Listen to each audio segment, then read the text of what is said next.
नमस्कार, स्वागत है आप सभी का। आप देख रहे हैं पहाड़ प्रभात। मैं हूं आपके साथ जया मिश्रा। बुलेटिन की शुरुआत करेंगे बड़ी खबर के साथ। रुद्रपुर से आपको बड़ी जानकारी दे। भाजपा अध्यक्ष जेपी नड्डा के दौरे का आज आखिरी दिन है और आज बंगाली समाज के साथ जेपी नड्डा का संवाद भी होगा। शहीद उधम सिंह की प्रतिमा पर माल्यार्पण करेंगे जेपी नड्डा और इसके अलावा जेपी नड्डा बाबा साहब भीमराव अंबेडकर की प्रतिमा पर भी माल्यार्पण करेंगे और पार्टी पदाधिकारियों के साथ मीटिंग करेंगे। 2 दिन के उत्तराखंड दौरे पर जेपी नड्डा हैं और आज जेपी नड्डा के दौरे का अंतिम दिन है। आज क्या कार्यक्रम रहेंगे तो आपको बताएं कि पार्टी पदाधिकारियों के साथ मीटिंग है, चुनावी रणनीति तैयार की जाएगी। शहीद उधम सिंह की प्रतिमा पर माल्यार्पण भी जेपी नड्डा करेंगे और इसके अलावा आपको बताएं कि बाबा भीमराव अंबेडकर की प्रतिमा पर भी माल्यार्पण करेंगे। इसके अलावा पार्टी के पदाधिकारियों के साथ संवाद होगा। सुबह 11 बजे बंगाली समाज से भी संवाद कार्यक्रम है। दोपहर 1 बजे से लेकर 2 बजे तक पार्टी के पदाधिकारियों के साथ बैठेंगे प्रदेश पदाधिकारी और जिला पदाधिकारी के साथ ही तमाम नेताओं के साथ चर्चा की जाएगी। तो ये जेपी नड्डा का आज का कार्यक्रम है। हालांकि 2 दिवसीय दौरा था और आज दौरे का दूसरा दिन है। माननीय राष्ट्रीय अध्यक्ष जी के हम आभारी हैं कि वो लगातार उत्तराखंड में आते रहे हैं और अपने एक सिस्टम है संगठन का कि बूथ तक के कार्यकर्ताओं को हम वार्ता करते हैं, उनकी कुशल क्षेम पूछते हैं, कैसा कार्य चल रहा है, किस तरह से संगठन में काम हो रहा है, क्योंकि हम एक परिवार भाव से पार्टी को चलाते हैं। इस नाते से राष्ट्रीय अध्यक्ष ने एक विशेष कैटेगरी के कार्यकर्ताओं से वार्ता करें। और इस खबर पर ज्यादा जानकारी के साथ देहरादून से विनोद कुमार मौजूद हैं, मेरे सहयोगी। विनोद, जेपी नड्डा के दौरे का आज दूसरा दिन है, मुख्य रूप से क्या कार्यक्रम रहने वाला है और माना जा रहा है कि बंगाली समाज के साथ भी आज वो संवाद करेंगे, तो क्या मुद्दे हो सकते हैं? बिल्कुल जया, देखिए आज राष्ट्रीय अध्यक्ष जेपी नड्डा का उत्तराखंड दौरे का आज दूसरा दिन है और आज भी पूरा दिन बिजी शेड्यूल राष्ट्रीय अध्यक्ष जेपी नड्डा का है। सबसे पहले अगर बात करें तो आज जिस तरह से दूसरा दिन है, दूसरे दिन शहीद उधम सिंह की प्रतिमा पर जाकर माल्यार्पण करेंगे। इसके अलावा डॉक्टर भीमराव अंबेडकर की प्रतिमा पर भी आज राष्ट्रीय अध्यक्ष जेपी नड्डा माल्यार्पण करेंगे और इसके अलावा 11 बजे का कार्यक्रम बंगाली समुदाय के लोगों का है। क्योंकि बड़ी संख्या में उधम सिंह नगर में बंगाली समाज के लोग रहते हैं तो बंगाली वोटर्स को भी साधने के एक कोशिश राष्ट्रीय अध्यक्ष और भाजपा संगठन की होगी। बंगाली समाज के लोगों के साथ में संवाद कार्यक्रम रखा गया है। इसके अलावा संगठन की 2 बड़ी बैठक आज राष्ट्रीय अध्यक्ष करेंगे, जिसमें 1 बजे से लेकर 2 बजे तक पार्टी के प्रदेश पदाधिकारियों और संगठन महामंत्री, महिला मोर्चा, तमाम ऐसे पदाधिकारी जो वरिष्ठ पार्टी के नेता हैं उनके साथ में आज राष्ट्रीय अध्यक्ष बैठक करेंगे। उसके अलावा चुनावी मिशन के बारे में आखिरकार किस तरीके की रणनीति होगी, चुनावी मंथन इस बैठक में होगा। इसके बाद में करीब 3 बजे टोली बैठक होगी। टोली बैठक में भी जितने भी तमाम चुनावी मंथन है, रणनीति है, आखिरकार चुनाव के एजेंडे क्या है, किस तरीके से पार्टी इस समय स्टैंड कर रही है, तमाम मुद्दों को लेकर चुनावी मंथन इस बैठक में होगा। तो संगठन की 2 बैठक है और करीब 5 बजे के बाद रुद्रपुर से दिल्ली के लिए राष्ट्रीय अध्यक्ष रवाना होंगे। 2 दिनों का आज राष्ट्रीय अध्यक्ष का दौरा है और जिसके चलते चुनावी मिशन पर उत्तराखंड में वो राष्ट्रीय अध्यक्ष पहुंचे हुए हैं। और जिस तरह के उसके बाद ये भी जानकारी अब मिल रही है, क्योंकि चुनावी मिशन पर लगातार भाजपा संगठन काम कर रही है। कुछ ही शेष समय बचा हुआ है कि जब उत्तराखंड में अब चुनाव होने हैं। इसके अलावा प्रधानमंत्री नरेंद्र मोदी और केंद्रीय गृह मंत्री अमित शाह का भी इस महीने के अंत तक कार्यक्रम बन रहा है कि उत्तराखंड में आकर विशाल जनसभा करेंगे और जिसके चलते आखिरकार बीजेपी के जो बड़े नेता हैं, केंद्रीय नेता हैं, उनके दौरे उत्तराखंड में हो रहे हैं। इसी कड़ी में जेपी नड्डा का हमने 2 दिन का ये जो कार्यक्रम है उस पर लगातार हमारी नजर है। लेकिन आज रुद्रपुर में भी जेपी नड्डा का कार्यक्रम है। विकास मेरे सहयोगी मौजूद हैं इस वक्त रुद्रपुर से। विकास, क्या यहाँ पर कार्यक्रम होने वाला है? आप शायद इस वक्त कार्यक्रम स्थल पर मौजूद हैं, तो तस्वीरें भी दिखाइएगा, किस तरीके की तैयारी वहां पर? बिल्कुल जया, मैं जिस तरीके से आपको बताना चाहूंगा कि जेपी नड्डा 2 दिवसीय दौरे पर रुद्रपुर पहुंचे हुए हैं। कल उन्होंने कार्यकर्ताओं से मुलाकात की थी एक बैंकेट हॉल में। उसके बाद में जो होटल में पार्टी के पदाधिकारी हैं उनके साथ भी वार्ता की थी। आज जो कार्यक्रम है जया, जेपी नड्डा का सबसे पहला कार्यक्रम यहाँ है कलेक्ट्रेट स्थित जो उधम सिंह जी की मूर्ति है वहाँ पे माल्यार्पण उनके द्वारा किया जाएगा। उसके बाद में डॉक्टर भीमराव अंबेडकर की जो मूर्ति है, प्रतिमा जो बनी हुई है अंबेडकर पार्क में, वहाँ पे उनके द्वारा प्रतिमा पे माल्यार्पण किया जाएगा। उसके बाद में उनके द्वारा एक काशीपुर रोड स्थित बैंक्वेट हॉल है, वहाँ पे बंगाली समुदाय के जो लोग हैं उनके साथ वार्ता की जाएगी। वार्ता के बाद में उनके जो पार्टी के जो पदाधिकारी हैं प्रदेश के, चाहे युवा मोर्चा की बात करें, उनके प्रदेश अध्यक्ष हों या फिर प्रदेश महामंत्री हों, तो जो भी पार्टी के प्रदेश लेवल के पदाधिकारी हैं या फिर जो भी नेता हैं प्रदेश के, उनके साथ में वार्ता की जाएगी। इसके बाद में जया उनके द्वारा जो जेपी नड्डा है राष्ट्रीय अध्यक्ष, उनके द्वारा टोली बैठक की जाएगी जो रुद्रपुर के रेडिशन होटल में होगी। और आप देख सकते हैं जिस तरीके से पूरा प्रशासन है वो इस कार्यक्रम को लेकर अलर्ट है। सब सुबह से ही यहाँ पे मौजूद हैं। अब से कुछ देर बाद यहाँ पहुँच जाएंगे जेपी नड्डा और यहाँ पे माल्यार्पण करेंगे। ठीक है विकास, आप नजर बना के रखिए, आगे भी आपसे अपडेट लेंगे। फिलहाल के लिए आपका बहुत शुक्रिया तमाम जानकारी के लिए। विनोद, आपका भी बहुत शुक्रिया तमाम जानकारी के लिए। चलिए आगे बढ़ेंगे। इससे पहले अपने उत्तराखंड दौरे के पहले दिन भाजपा के राष्ट्रीय अध्यक्ष जेपी नड्डा चमोली पहुंचे थे, जहां उन्होंने शहीद सम्मान यात्रा की शुरुआत की। 7 दिसंबर तक करीब 1734 सैनिकों के आंगन की मिट्टी को सैन्य धाम में इस्तेमाल के लिए इकट्ठा किया जाएगा। दरअसल देहरादून में सैन्य धाम का निर्माण करवाया जा रहा है और ये यात्रा 13 जिलों से होकर गुजरेगी। अपने संबोधन के दौरान नड्डा ने कहा कि उत्तराखंड के जवान देश की रक्षा के लिए हमेशा तत्पर रहते हैं। एक जो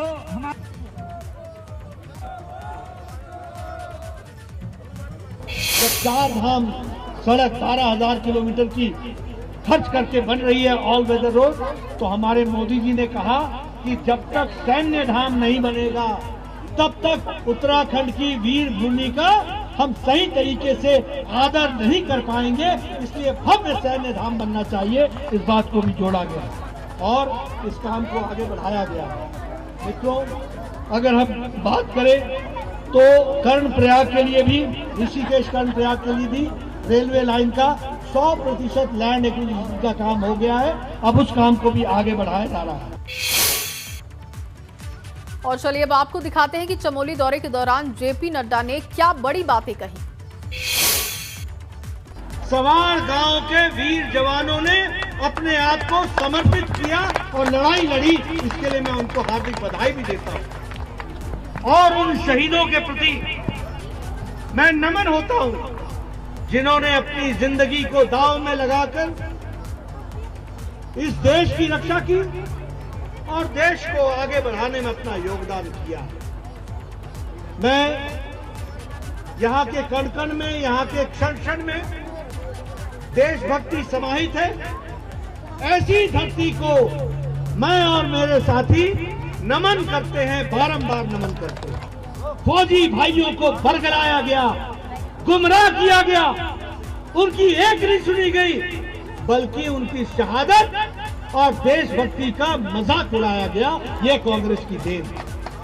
मेरी बात किसी को गलत लग रही हो तो आप बोल सकते हैं, मुझे रोक सकते हैं, मुझे टोक सकते हैं, लेकिन मैं बताना चाहता हूं 500 करोड़ रुपए देकर जब आपकी सरकार जाने लगी तो चिदम्बरम ने 1 रैंक 1 पेंशन के लिए 72 की डिमांड 2013 में और 14 में बजट में 500 करोड़ रुपए रख करके कह दिया कि हम आपकी 1 रैंक 1 पेंशन की डिमांड को पूरा करेंगे।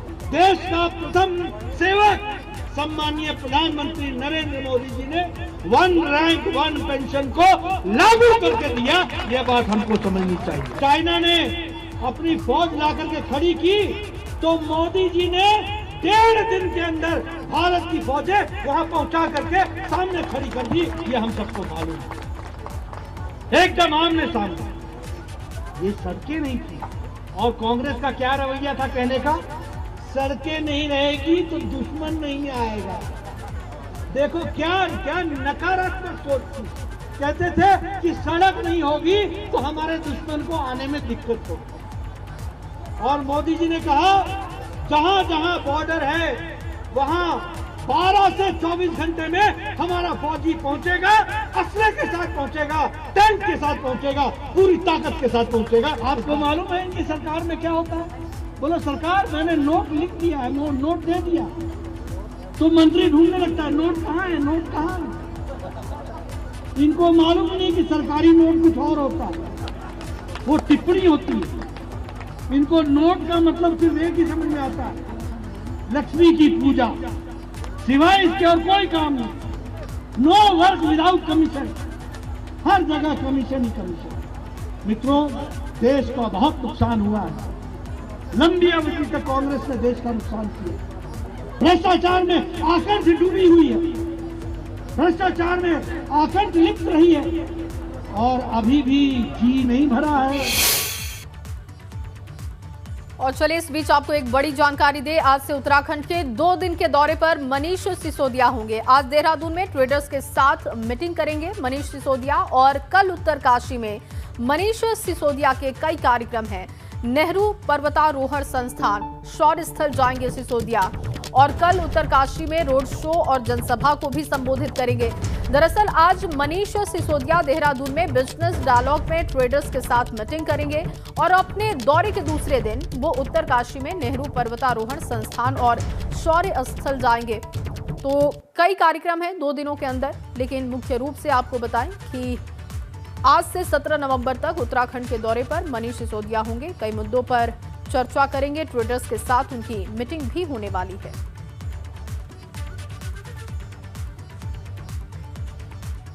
वहीं दिल्ली सरकार में कैबिनेट मंत्री राजेंद्र पाल ने हरिद्वार के लक्सर में जनसभा की। इस दौरान उन्होंने भाजपा और कांग्रेस पर निशाना साधा। राजेंद्र पाल ने आरोप लगाया कि भाजपा हो या फिर कांग्रेस, दोनों ही दलों से सूबे की जनता त्रस्त हो चुकी है। उन्होंने बढ़ती महंगाई और बेरोजगारी के मुद्दे पर सरकार को घेरने की कोशिश की। एक बार नहीं, कई बार मौका दिया। यहाँ बीजेपी की सरकार भी रह चुकी, कई बार आज भी है, कांग्रेस की सरकार कई बार रह चुकी, और जिस तरह वो घोषणाएं अपने घोषणा पत्र में करते हैं, घोषणा जीतने के बाद अपने घोषणा पत्र को अंदर बंद करके रख देते हैं और उस पर काम नहीं करते, चाहे बीजेपी हो या कांग्रेस हो। आप बीजेपी के सारे पुराने वायदे देख लो, केंद्र की सरकार के देख लो, चाहे उत्तराखंड की सरकार के देख लो, किस तरह रोजगार देने की बात की थी, रोजगार तो नहीं दे पाए। महंगाई कम करने की बात की थी, महंगाई कम तो नहीं कर पाए।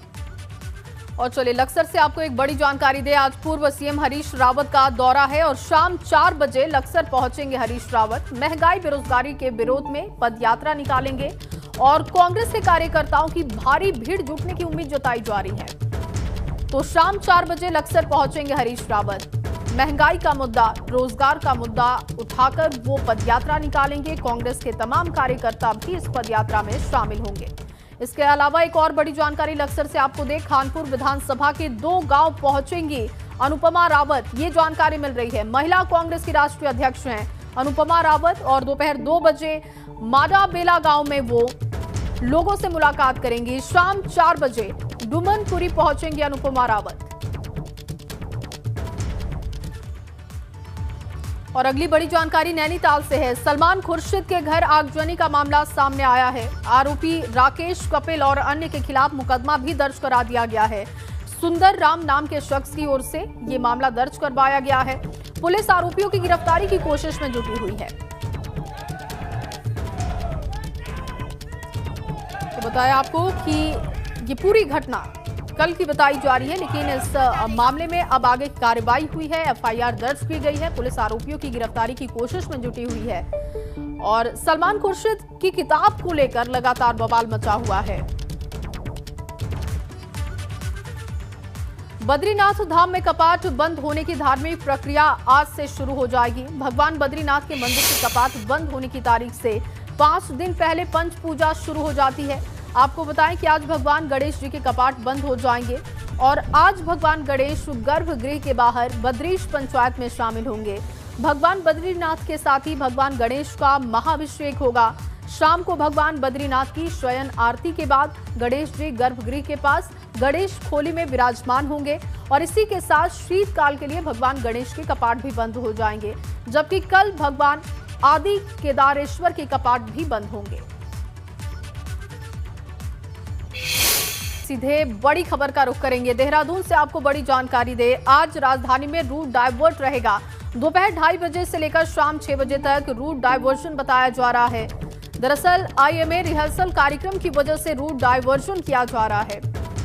तो दोपहर 2:30 बजे से लेकर शाम 6 बजे तक रूट डाइवर्ट रहेंगे। विनोद कुमार इस वक्त हमारे साथ जुड़ चुके हैं। विनोद, IMA के रिहर्सल कार्यक्रम की वजह से रूट डाइवर्जन किया जा रहा है, किस तरीके के इंतजाम है और कितने देर के लिए ये रूट डाइवर्जन होगा?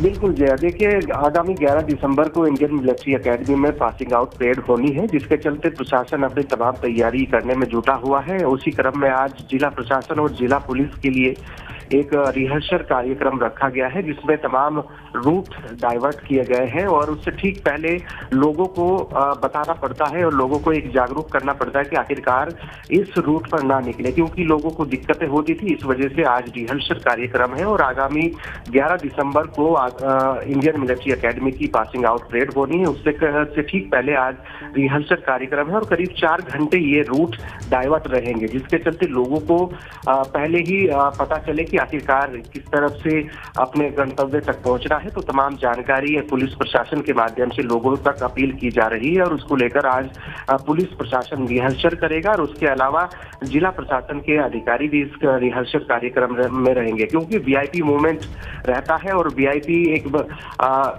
कार्यक्रम है आगामी 11 दिसंबर का इंडियन मिलिट्री एकेडमी में, जिसके चलते जिला प्रशासन, जिला पुलिस अपनी तमाम तैयारियों करने में जुटा हुआ है, जिसके चलते आज तमाम रूट्स डाइवर्ट किए गए हैं और रिहर्सल कार्यक्रम आज करीब 4 घंटे तक के लिए किया जाएगा।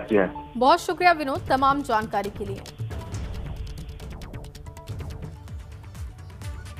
और अब खबर हरिद्वार से है, जहां हरिद्वार में राजाजी टाइगर रिजर्व की सभी रेंज के गेट खोल दिए गए हैं, लेकिन पार्क खुलने को लेकर अब पर्यटक भी उत्साहित दिखाई दे रहे हैं। बताएं आपको कि 2 सूत्रीय मांगों को लेकर हंगामा भी इससे पहले देखने को मिला था और दिल्ली के पर्यटक ने वन मंत्री हरक सिंह रावत से गुहार लगाई थी। हरक सिंह के भरोसे के बाद जिप्सी संचालक मान भी गए थे, लेकिन सभी रेंज के गेट खुलने के बाद इस तरीके का विवाद एक बार फिर से देखने को मिला। कम से कम 1000 से ऊपर टूरिस्ट है सर यहाँ पे, और वो सारा टूरिस्ट भी भूख हड़ताल पे बैठ रहा है ये कहने के लिए कि हमें अंदर जाने दो। सर ये टॉर्चर चल रहा है हमारे साथ। 2 घंटे हो गए सर, 2 घंटे से हम यहाँ पे रेगुलर बैठे हैं, छोटे छोटे बच्चे भी बैठे हैं, सारा मीडिया भी आया हुआ है। सर हम सच में टॉर्चर हो रहे हैं। ये भी आ जाएगा सर, चिल्ला रेंज की। अच्छा, लेकिन वहाँ रेंजर वगैरह कोई है नहीं क्या? सर रेंजर हैं, वो अंदर जाने नहीं दे रहे हैं। वो अपनी किसी आपके लिए कोई मांग होगी उनकी, उस पर अड़े हुए हैं, बट हम उस चीज़ को लेके बहुत डिस्टर्ब हो रहे हैं सर। कम से हाँ, जो वर्कर्स हैं वो नहीं जाने दे रहे हैं अंदर। उन्होंने गेट क्लोज कर रखा है और आगे नहीं बढ़ने दे रहे हैं सर। अब टूरिस्ट भी सारा भूख हड़ताल पे यहीं बैठ रहा है सर। ये तो टॉर्चर है सर। गुजरात से आए हुए हैं, कोई कहाँ से आए हुए हैं, कोई कहाँ से आए हुए हैं, कैसे सर क्या करेंगे सर? प्लीज़ इसका एक बारी सोल्यूशन निकालें सर। मेरे से बात करेंगे, शशि हैं आप उनसे बात सर। आप कहो तो मैं किसी से आपकी बात करा दूं सर। यहाँ पे जो हाँ शशि जी हैं, शशि जी हैं यहाँ पे यूनियन के। रेंजर कौन है? पैदुली जी हैं। पैदुली गेट इंचार्ज है वहाँ पे। शुक्ला जी हैं गेट इंचार्ज। गेट इंचार्ज हाँ, शुक्ला जी हैं गेट इंचार्ज। चलो बड़ी टोपी पहने हुए।